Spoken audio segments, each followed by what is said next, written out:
পাহাড় ধসে কক্সবাজার ও চট্টগ্রামে ৯ শিশু সহ ১০ জনের মৃত্যু। টানা বৃষ্টিতে ডুবল চট্টগ্রাম। ৪ বিভাগে আকস্মিক বন্যার শঙ্কা, বৃষ্টিপাত চলবে রবিবার পর্যন্ত। বিনিয়োগকারীদের আস্থা ফেরানো আর পুঁজিবাজার কেলেঙ্কারিতে জড়িতদের বিচারের আশ্বাস প্রধানমন্ত্রীর। দূর করা হবে সমাজ ও রাষ্ট্রের বিভিন্ন ক্ষেত্রে বৈষম্য। পঞ্চদশ সংশোধনী নিয়ে আপিল শুনানির রায় বৃহস্পতিবার। জুলাই সনদ নিয়ে প্রতারণা করছে বিএনপি, অভিযোগ জামায়াত আমিরের। গণভোটের রায় বাস্তবায়নের দাবি। দেখছিলেন সংবাদ শিরোনাম। কক্সবাজারে রোহিঙ্গা ক্যাম্পে পাহাড় ধসে মারা গেছে ৭ শিশু শিক্ষার্থী ও ১ শিক্ষক সহ ৮ জন, আহত অন্তত ১২ জন। এদিকে চট্টগ্রামে পাহাড় ধসে মারা গেছে ২ শিশু। বৃষ্টির কারণে চট্টগ্রাম, সিলেট, ময়মনসিংহ ও রংপুর বিভাগের বেশ কয়েকটি নদীর পানি বেড়েছে, দেখা দিয়েছে জলাবদ্ধতা। ময়মনসিংহের জলজটে ১ শিশুর প্রাণহানি হয়েছে। লাইন ডুবে যাওয়ায় বন্ধ রয়েছে চট্টগ্রাম কক্সবাজার রেল যোগাযোগ। পাহাড় ধসে সাজেক, বাঘাইছড়ি ও লংদুর সাথে খাগড়াছড়ি সহ সারা দেশের সড়ক যোগাযোগ রয়েছে বিচ্ছিন্ন। আটকা পড়েছে ৫ শতাধিক পর্যটক। প্রতিনিধিদের পাঠানো তথ্য ছবিতে আরও জানাচ্ছেন সুচরিতা সূচি।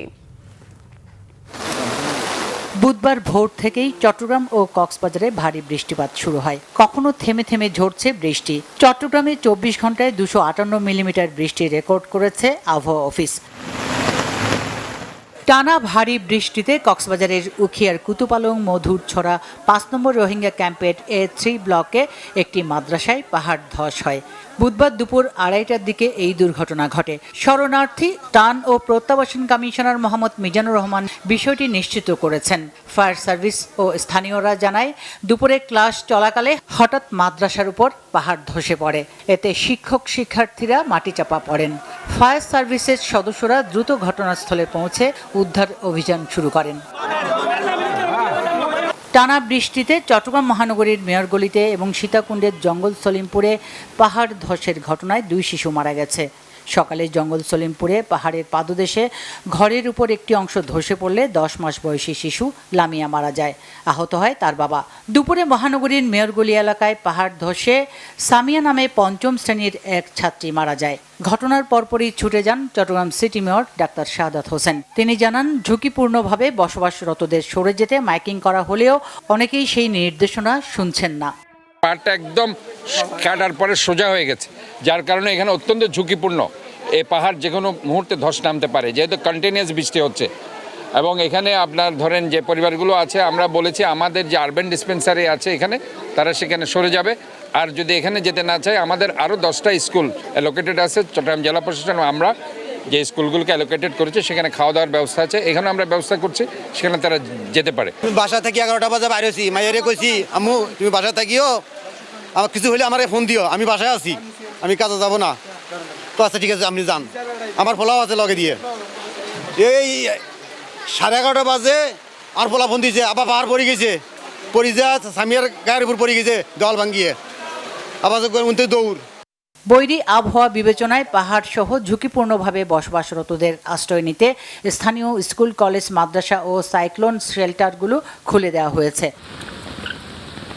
এদিকে টানা ভারী বৃষ্টিতে খাগড়াছড়ির বন্যা পরিস্থিতির আরও অবনতি হয়েছে। চেঙ্গি, মাইনি ও ফেনী নদীর পানি বিপদসীমার উপর দিয়ে বইছে। দীঘিনালায় শতাধিক পরিবার পানিবন্দী।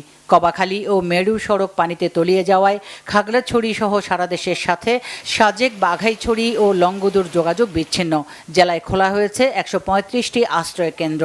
শতাধিক পরিবার বিভিন্ন আশ্রয় কেন্দ্রে আশ্রয় নিয়েছে। সরকারি ও বেসরকারি সহ জেলা বিএনপি, উপজেলা বিএনপি ও অঙ্গ সংগঠনগুলোর তত্ত্বাবধানে শুকনো খাবার ও খিচুড়ি বিতরণের ব্যবস্থা করা হয়েছে। টানা ৩ দিনের ভারী বৃষ্টি ও পাহাড়ি ঢলে বান্দরবানের সাঙ্গু ও মাতামুহুরী নদীর পানি বেড়েছে। প্লাবিত হয়েছে জেলা সদর, লামা, আলীকদম ও নাইক্ষ্যংছড়ি সহ বিভিন্ন উপজেলার নিচু অঞ্চল। পানিবন্দী হয়ে পড়েছে হাজারো মানুষ। বান্দরবানের বন্যা পরিস্থিতি খুবই ভয়াবহ। বর্তমানে প্রায় লক্ষাধিক মানুষ পানিবন্দী আছে। প্রশাসনের সেই বন্যা পূর্বাভাস থেকে শুরু করে তারা অনেক কষ্ট করে যাচ্ছে, তবে পরিস্থিতি অনুযায়ী সেটা খুবই অপ্রতুল। এদিকে টানা বৃষ্টির কারণে সৃষ্ট জলাবদ্ধতায় ময়মনসিংহ নগরীর ব্রাহ্মপল্লী এলাকায় বিছানা থেকে বসতঘরের পানিতে পড়ে ৮ মাসের শিশু মারা গেছে। ময়মনসিংহ আবহাওয়া অধিদপ্তরের ইনচার্জ আনোয়ার হোসেন জানান, মঙ্গলবার রাত 1টা থেকে সকাল 9টা পর্যন্ত 174 মিলিমিটার বৃষ্টিপাত রেকর্ড করা হয়, যা এবছরে জেলার সর্বোচ্চ বৃষ্টিপাত। ব্রাহ্মণবাড়িয়ার ঢাকা সিলেট মহাসড়কের বিশ্ব রোডে টানা বৃষ্টিতে চলমান সড়ক উন্নয়ন কাজ, মহাসড়কের বড় বড় গর্ত, দুর্ঘটনা ও বিকল পণ্যবাহী যানবাহনের কারণে ঢাকা সিলেট মহাসড়কে প্রায় 22 কিলোমিটার দীর্ঘ যানজটের সৃষ্টি হয়েছে। Bangla vision news desk. Chattogram Cox's Bazar রেলপথের 47 কিলোমিটার অংশ 5 ফুট উঁচু করার পরিকল্পনা আছে, জানিয়েছেন রেল প্রতিমন্ত্রী হাবিবুর রশিদ। দুপুরে চট্টগ্রাম মহানগরীর 16 শহর শমশেরপাড়া এলাকায় রেল লাইনে জমে থাকা পানি দেখতে গিয়ে সাংবাদিকদের প্রশ্নের জবাবে তিনি এই তথ্য জানান। বলেন, দুর্ঘটনা এড়ানোর জন্য চট্টগ্রাম কক্সবাজার রেল যোগাযোগ বন্ধ রাখা হয়েছে। পরিবেশে উন্নতি না হবে এবং পানিটা নেমে না যাবে ততক্ষণ পর্যন্ত আমরা বন্ধ রাখবো। আর যারা যাত্রীরা টিকিট কেটেছেন তাদের টিকিটের অর্থ তারা ফেরত পাবেন। ঢাকা চট্টগ্রাম কক্সবাজারে আমাদের বিশেষ করে আমরা চট্টগ্রাম দুহাজারি পর্যন্ত প্রায় 47 কিলোমিটার রেল সড়ক আমরা এটাকে প্রায় 5 ফুট উচ্চতায় আমরা নিয়ে যেতে চাই, যাতে করে যে 2-3 ফিট পানি যেটা এখন জমে রেল লাইনগুলিতে, আমরা যদি সে কাজটি সম্পন্ন করতে পারি, অতিবৃষ্টি হলেও তখন রেল লাইনগুলি আর তলিয়ে যাবে না, রেল যোগাযোগটা স্বাভাবিক পর্যায়ে থাকবে। এদিকে সারা দেশে আগামী 12 জুলাই পর্যন্ত টানা বৃষ্টি ও পার্বত্য জেলায় পাহাড় ধসের শঙ্কার কথা জানিয়েছেন আবহাওয়াবিদ ডক্টর মোহাম্মদ আবুল কালাম মল্লিক। এছাড়া দেশের কয়েকটি জেলায় বন্যার শঙ্কার কথাও জানান তিনি। এই যে বৃষ্টিপাত, এই বৃষ্টিপাত আরও 2 থেকে 3 দিন অব্যাহত থাকতে পারে, অর্থাৎ 12 জুলাই পর্যন্ত এই বৃষ্টিপাত থাকবে, তবে তীব্রতা একটু কম বেশি হতে পারে।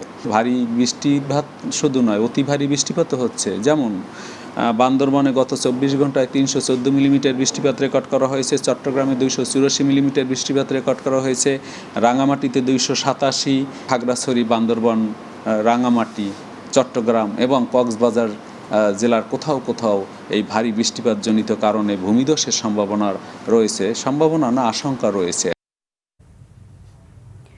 সমাজ ও রাষ্ট্রের বিভিন্ন ক্ষেত্রে থাকা বৈষম্য দূর করাই সরকারের লক্ষ্য বলে সংসদে জানিয়েছেন প্রধানমন্ত্রী তারেক রহমান।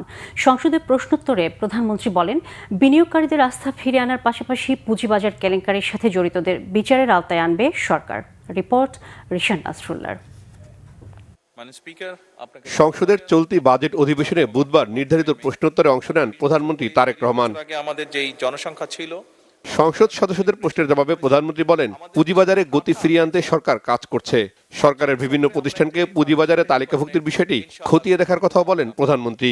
ধারাবাহিকভাবে শেয়ার মার্কেটের পতন ঘটিয়ে হাজার হাজার বিনিয়োগকারীদের নিঃস্ব করার জন্য যারা দায়ী তাদের চিহ্নিত করা সহ তাদের বিরুদ্ধে আইনানুগ ব্যবস্থা গ্রহণে বর্তমান সরকার পরিকল্পনা গ্রহণ করেছে। এছাড়া শেয়ার মার্কেট কেলেঙ্কারির সাথে আরও অন্যান্য যে সকল ব্যক্তি প্রতিষ্ঠান জড়িত কিনা তা উদ্ঘাটনের কার্যক্রম চলমান রয়েছে। মাননীয় স্পিকার, বর্তমান সরকার শেয়ার মার্কেটের স্থিতিশীলতা ফিরিয়ে আনা সহ বিনিয়োগকারীদের আস্থা পুনরুদ্ধারের জন্য বদ্ধপরিকর। এই সরকারের অন্যতম একটি মূল লক্ষ্যই হচ্ছে সমাজের বা দেশের বিভিন্ন জায়গায় বিভিন্ন ক্ষেত্রে যেখানে যেখানে বৈষম্য আছে, যার জন্য মানুষ বিভিন্নভাবে ডিপ্রাইভ হচ্ছে, সেই বৈষম্যকে দূর করা এবং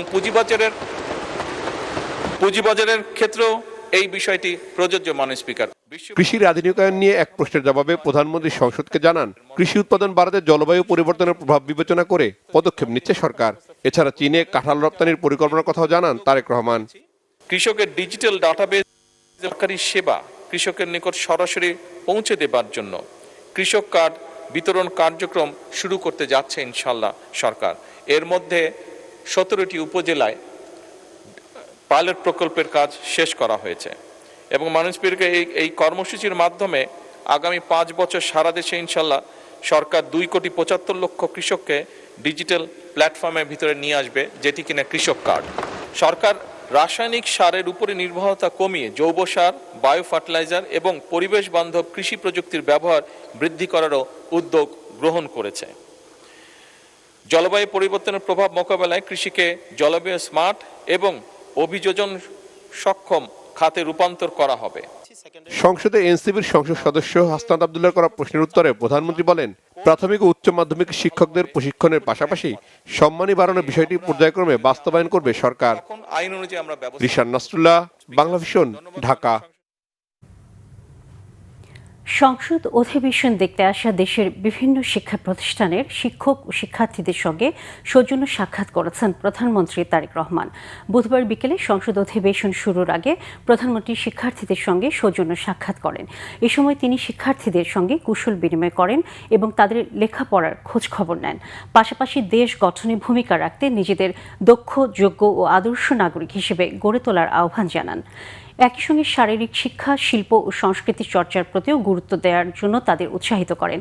বিএনপি সরকারের উদ্যোগে দেশের বিভিন্ন শিক্ষা প্রতিষ্ঠানের শিক্ষক শিক্ষার্থীদের জাতীয় সংসদের অধিবেশন প্রত্যক্ষ করার সুযোগ দেওয়া হচ্ছে। এরই ধারাবাহিকতায় আজ দেশের বিভিন্ন শিক্ষা প্রতিষ্ঠানের শিক্ষক ও শিক্ষার্থীরা জাতীয় সংসদ ভবন পরিদর্শন করেন।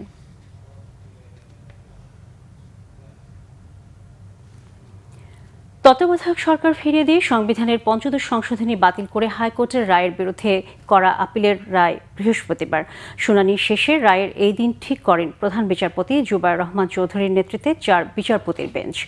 এতে রাষ্ট্রপক্ষে শুনানি করেন attorney general barrister Ruhul Kuddus Kajal. High court পঞ্চদশ সংশোধনীর যে অংশটুকু বাতিল করেছেন ওই অংশটুকু বাতিলের আবেদন জানান তিনি।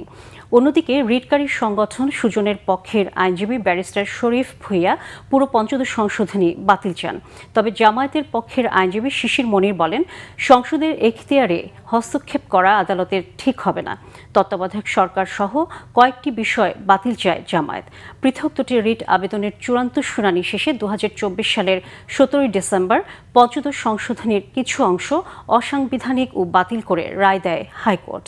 এ রায়ের পর তত্ত্বাবধায়ক সরকার ফেরার পথ খুললেও কিছু জটিলতা থেকে যাওয়ায় হাইকোর্টের রায়ের বিরুদ্ধে পৃথক 3টি আপিল হয়।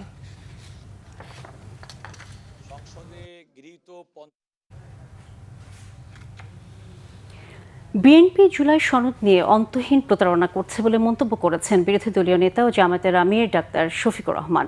দুপুরে রাজধানীর ডিপ্লোমা ইঞ্জিনিয়ার্স ইনস্টিটিউটে 11 দলীয় ঐক্য আয়োজিত সেমিনারে তিনি কথা বলেন। বিরোধী দলীয় নেতা বলেন, বিএনপি জুলাই সনদ নিয়ে যে তামাশা শুরু করেছে তাতে ভবিষ্যতে জনগণ রাজনীতিবিদদের আর বিশ্বাস করবে না।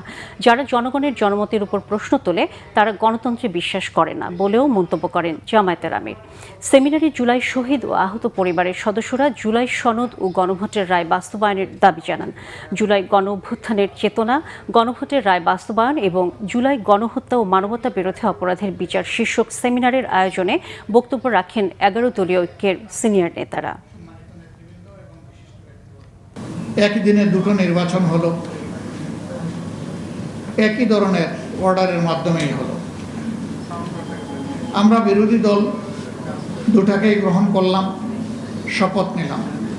সরকারি দল একটা শপথ নিল, আরেকটা নিল না। দেরিতে এসে তারা ব্যাখ্যা দিলেন যে এই নির্বাচনী বৈতরণী পার হওয়ার জন্য তারা তখন সবকিছু মেনে নিয়েছিলেন। এটা আসলে তারা মনের দিক থেকে মেনে নেননি।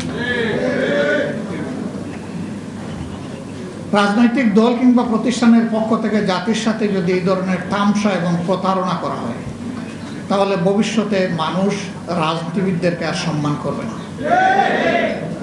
যে এদের কথার 2 পয়সার কোনো মূল্য নেই। এরা যখন তাদের সুবিধাজনক জায়গায় পৌঁছে যাবে তখন জনগণের সাথে দেওয়া সমস্ত ওয়াদা ভুলে যাবে। জাতীয় সংসদের deputy speaker barrister Kaiser Kamal বলেছেন, ভোটাধিকার পুনরুদ্ধারে নেতৃত্ব দিয়েছে ঢাকা বিশ্ববিদ্যালয়। জাতি যখনই দিশেহারা হয় তখনই এই বিদ্যাপীঠ পথ দেখায়।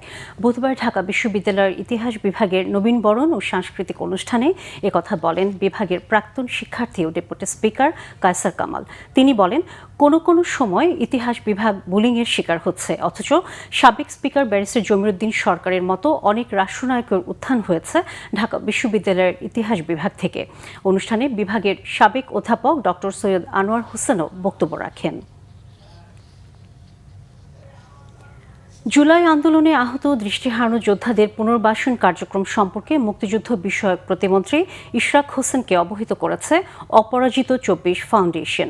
মঙ্গলবার ঢাকায় মুক্তিযুদ্ধ বিষয়ক মন্ত্রণালয়ে অনুষ্ঠিত এক সৌজন্য সাক্ষাতে ফাউন্ডেশনের প্রতিনিধিরা জানান, আহত ও দৃষ্টি হারানো জুলাই যোদ্ধাদের চিকিৎসা, পুনর্বাসন, কর্মসংস্থান, মানসিক সহায়তা এবং দীর্ঘমেয়াদী কল্যাণ নিশ্চিতে ফাউন্ডেশনের উদ্যোগ চলমান।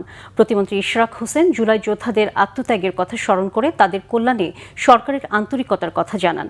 আহত ও দৃষ্টি হারানো জুলাই যোদ্ধাদের পুনর্বাসনে গৃহীত কার্যক্রম সম্পর্কে খোঁজখবর নেন ইশরাক হোসেন। সাক্ষাৎ শেষে উভয় পক্ষ জুলাই যোদ্ধাদের পুনর্বাসন ও কল্যাণে সমন্বিতভাবে কাজ করার আশাবাদ ব্যক্ত করেন। চাঁপাইনবাবগঞ্জের সোনা মসজিদ ইমিগ্রেশন দিয়ে ট্রাভেল পাসের মাধ্যমে অবশেষে 1 বছর পর নিজ দেশে ফিরে গেছেন বিএসএফের পুশ ইনের শিকার 4 ভারতীয় নাগরিক। বুধবার বিকেল 3:15টার দিকে প্রয়োজনীয় ইমিগ্রেশন প্রক্রিয়া শেষে তারা ভারতে ফিরে গেছেন। 4 নাগরিক হলেন পশ্চিমবঙ্গের বীরভূম জেলার মুরারাই থানার ধৃতরা গ্রামের বাসিন্দা দানিশ শেখ, সুইটি বিবি, কুরবান শেখ ও ইমাম দেওয়ান। বিষয়টি নিশ্চিত করেছেন সোনা মসজিদ ইমিগ্রেশন পুলিশের ইনচার্জ জামিরুল ইসলাম। 2025 সালের জুন মাসে কুড়িগ্রাম সীমান্ত দিয়ে 2 শিশুসহ 6 ভারতীয় নাগরিককে জোরপূর্বক বাংলাদেশে ঠেলে দেয় ভারতীয় সীমান্তরক্ষী বাহিনী বিএসএফ। ভারতীয় নাগরিক হওয়ার যাবতীয় প্রমাণ সাপেক্ষে প্রথমে কলকাতা হাইকোর্ট ও পরে সুপ্রিম কোর্ট সোনালী বিবিদের ফেরত নেয়ার নির্দেশ দেন। সম্প্রতি দেশটির প্রধান বিচারপতি সূর্যকান্ত ও বিচারপতি জয়মাল্য বাগচি মানবিক কারণে 6 নাগরিককে দ্রুত ফেরত নেয়ার নির্দেশ দেন। International AI innovation and leadership consortium prestige award 2026 বিজয়ীদের নাম ঘোষণা করা হয়েছে। বুধবার ঢাকায় স্থানীয় একটি হোটেলে মিট দ্য প্রেস অনুষ্ঠানে আনুষ্ঠানিকভাবে এই ঘোষণা দেন সংগঠনের প্রেসিডেন্ট ও প্রতিষ্ঠাতা প্রফেসর BC পান্ডে।